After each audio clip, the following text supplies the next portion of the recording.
Hello everybody, it's Wendy here today with Jessie James Beads, and we're going to make a beautiful necklace using the Mini Mix Mascarpone. So this is part of the Market Fresh series. There's all kinds of them. And this is one of my favorites. I think this is so beautiful. Look at these beads.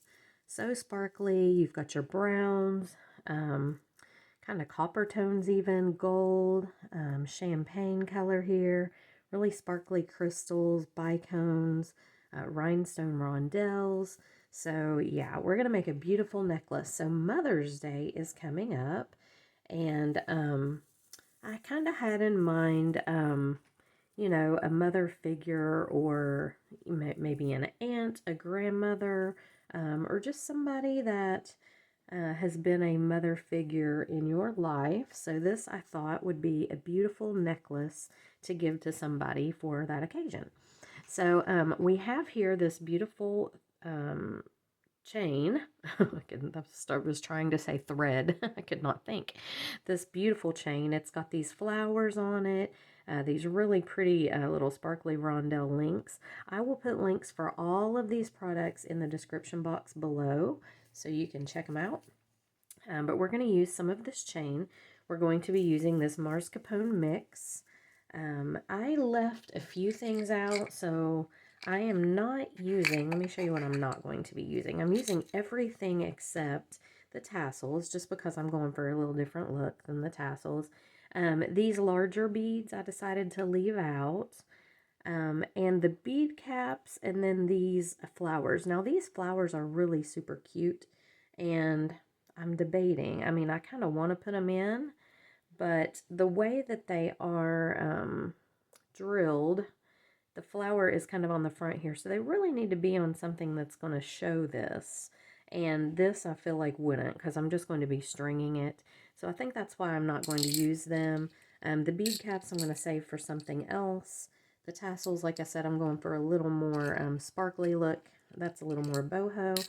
And then the two bigger beads. So everything else from the Mascarpone mini mix is what we're using here, and I'm just using one mix. Okay, I don't have two, I just have one. All right, you're going to need 4 ball head pins. All right, so this is an open ring, but I have closed it really tightly and well. But if you have a closed ring, it's better. And this is, I would say, 12 millimeter, possibly 10 millimeter. I don't have my little guide here in front of me, but 10 millimeter, I would say 10 or 12. You can use any size you want. You could use a really big one. We're going to hook our strands onto it, double strands, and hang tassels. So, yeah, you can use any size you want. These are some 8 millimeter jump rings just for the finishing. This is a lobster claw clasp. And then I have 8, I believe, 1, 2, 3, 4, yes, 8 2x2 crimp tubes, and that's what we're going to be using to string. And then I've got some bead stringing wire in gold. So this is just a 7-strand bead stringing wire, and that's all you're going to need except for your jewelry tools, maybe a few jump rings. I am going to be using some bead bugs because I tend to drop all of my beads off when I'm stringing if I don't. So I'm going to use those. Okay, so everything will be listed, like I said, in the description box below the video. And so let's get started with this one. We're going to set the chain aside for just a minute, and we're going to use our bead stringing wire. So we're going to be doing 2 sections of this wire and using this ring in the middle. So we're going to have actually 4 sections, 2 on each side. So we're going to have 2 beaded sections here and 2 beaded sections here. And they need to be fairly small. I don't want them to be really big. So I think I'm going to go with about 4.5 inches with my bead stringing wire. So I'm going to cut approximately 4.5 inch pieces of this bead stringing wire. So let's just go ahead and do that.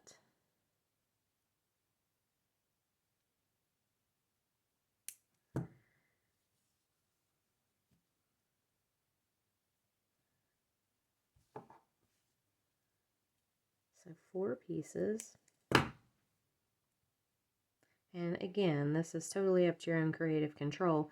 You can do it as long as you want, but you have to have enough beads to fill them. And the only thing is, if you're just using one mix, you may not have enough beads to fill if you go much longer than this. Okay, so what I'm going to do first is we're going to be using this chain going up the sides of our necklace. Okay, so what I'm going to do is I am going to take this right here, and then let me look at the other end of it real quickly. Okay, it's the same. All right, so as you can see, one of the little loops is cut on the other end of this rondelle. I need it to be a whole loop, so I'm just going to trim this up, this piece off right here. So as you can see, I have a complete loop here, and it is a wrapped loop, so you know, you don't have to worry about anything coming apart on it or coming loose from it. So I'm going to take it and I'm going to go ahead and add on my crimp tube. Then I'm going to go through the chain here. I'm going to go, oh, I did mention crimping pliers. I hope you are going to need your crimping pliers. I'm going to go back around, down through the crimp bead. So basically what I'm doing is I'm just making a little loop here, okay? Scoot this up. Scoot it up a little more. Okay, so I have a small loop here, and I want this to be really small if I can get it. Okay, there we go. So I've gone through my crimp bead. I am making sure, or my crimp tube, I'm making sure that my wires here, I'm holding them side by side. If you can see, they are not crossing. They are side by side. And I'm again going to scoot that up as far as I can get it to go. Making sure that my wires are not crossed. And I'm going to crimp this down. Okay. So I'm just going to lay it in the divot of my crimping pliers, holding everything tight. I'm just going to crimp it down. And what it does is it puts each wire in its own little channel here, okay? Then I'm going to turn my pliers 90 degrees, and I'm going to make sure this is vertical in here, and I'm going to pick the little crevice that I feel like fits my crimp bead. Usually for me it's the second one, and I'm just going to press, and that's going to close that crimp bead right up. There it is, okay? And we're going to do that with 2 strands of this bead stringing wire. So I'm just going to do the same thing I just did. Put my crimp tube on, go right through here,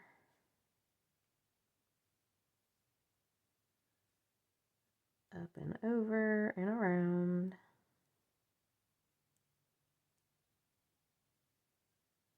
and back through.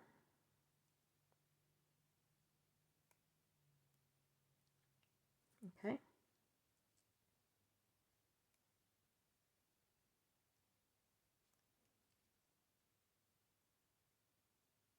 And there we have our second little wire over here. Okay. And how this is going to hang is we're going to connect it to this little loop or ring, and then this is going to be the side of our necklace. Okay. So I'm going to go ahead right now and string my beads on. So let's see here. Let me grab my beads here. One of my rondelles got up there somehow far away. Now I'm not going to do this in any certain pattern. It's just random. I'm just stringing them the way that I want to. Just making it look pretty. So I'm just going to slide this rondelle on here. Do one of these guys. And there's no set way. You just do it the way you want it to be. I'm just kind of doing it random. I don't want any, I don't want there to be a uniform pattern on this. So let's do a rondelle. Okay. So that is about as far as I want this to go. So I'm going to go ahead now and I'm going to finish it onto my loop. So or my ring. I'm basically doing the same thing I just did a minute ago. Okay, but I'm doing it on the ring instead of on the little rondelle loop. Do not make this too stiff though. Make sure that you leave a little room for movement. You don't want a lot of extra wire showing. See, this is about perfect right there. But I want this to have some movement. I don't want it to be stick straight. It's funny looking when it's stick straight and pokes out. You know, it's just, it doesn't have any movement. So just make sure that, you know, there's not wire showing, but that your bead has a little bit of room to move in there. Now I am going to do the best I can to make sure that my wires aren't crossed, if I can tell. And I'm just going to go ahead and crimp that down, turn it my 90 degrees, and close up the crimp. And that's it. There we go.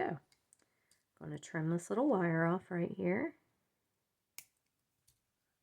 Make sure when you trim that, you trim the correct one. I've cut the stringing wire, the wire that I had them strung on before, and that's really frustrating.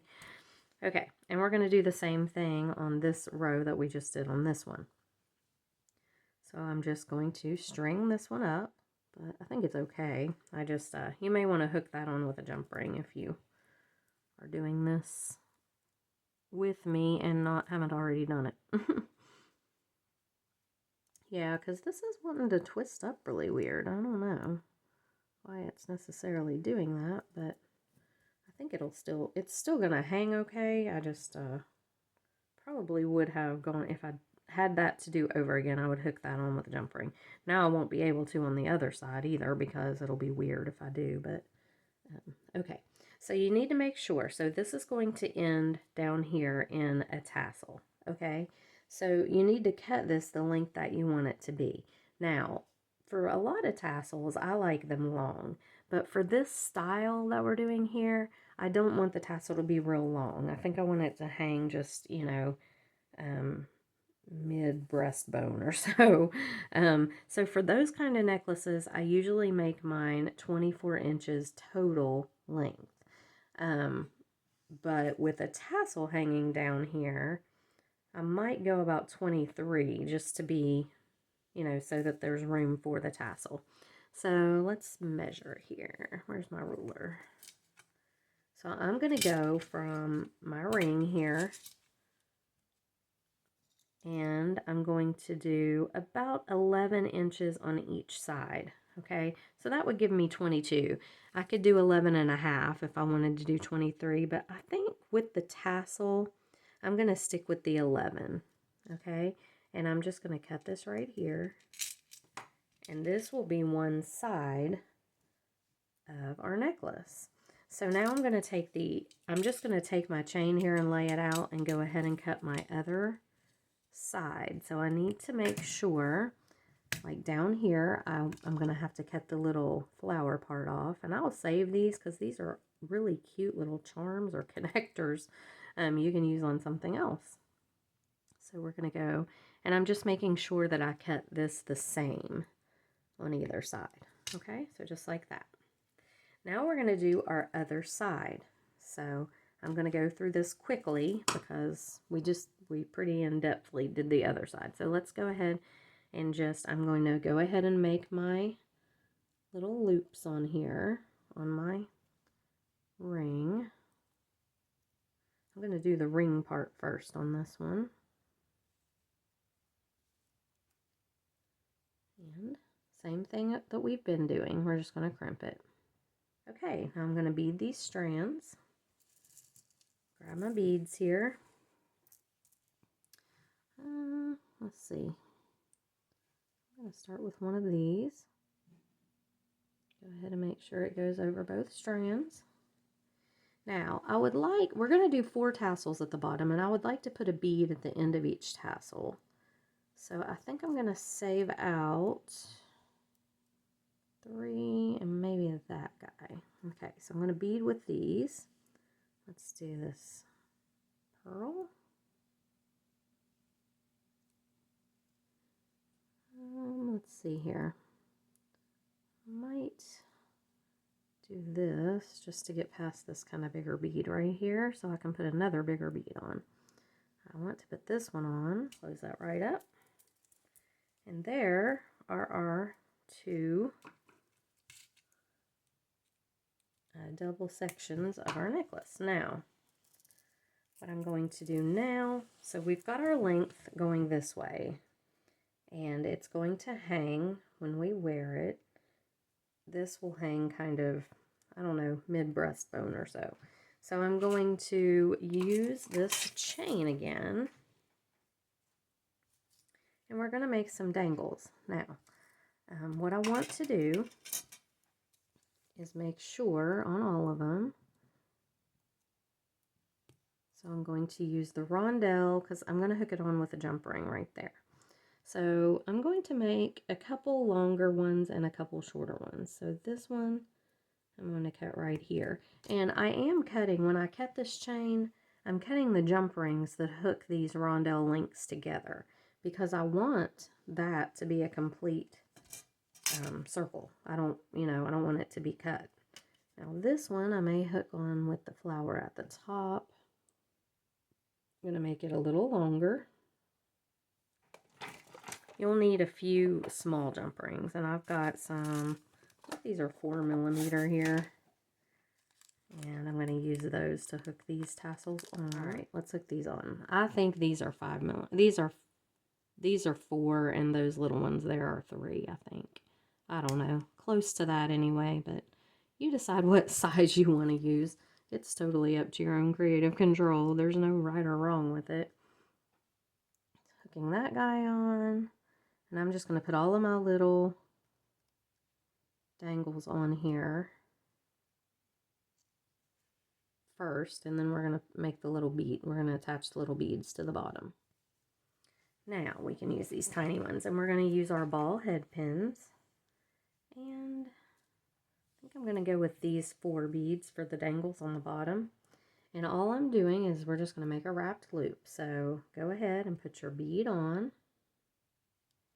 Bend it 90 degrees, your wire, and we're going to use our chain nose plier, or our round nose pliers, I'm sorry, and come up and over like this, rotate up, and come under. You'll have a little loop that looks just like that. Then you're going to grab the loop with your plier, and you can use your fingers. These little ball head pins are so easy to wrap. Now, if you don't have ball head pins, you can use any head pin will work. I only am doing the ball head pins just because they're easy to wrap. But you can use anything. You can use any head pin that you have. Okay, so there's one. We're going to do 4 of these. And I just tuck it. I always go back and make sure that there's nothing sticking out that's going to snag anybody's clothes. And we're going to hang these on the bottom. Okay, so let me get them in order. They're out of order. Let's see. These 2 smaller ones go on that out. There we go. So I'm going to use these teeny tiny jump rings for this. And I am just going to hang a bead on the bottom of each one of these. For the long one, I think I'm going to put him right here. Just make sure that your jump rings are closed really well because these are thin little wires, thin little loops, and things will come apart if your jump ring has the tiniest little opening. Believe me. They always seem to come apart, but you never can get them back. Like, they fall out, but then if I don't have my pliers, I can't put them back together. That makes no sense. You'd think if it came out of the loop, it could go back in it, but never seems to work that way for me. Okay.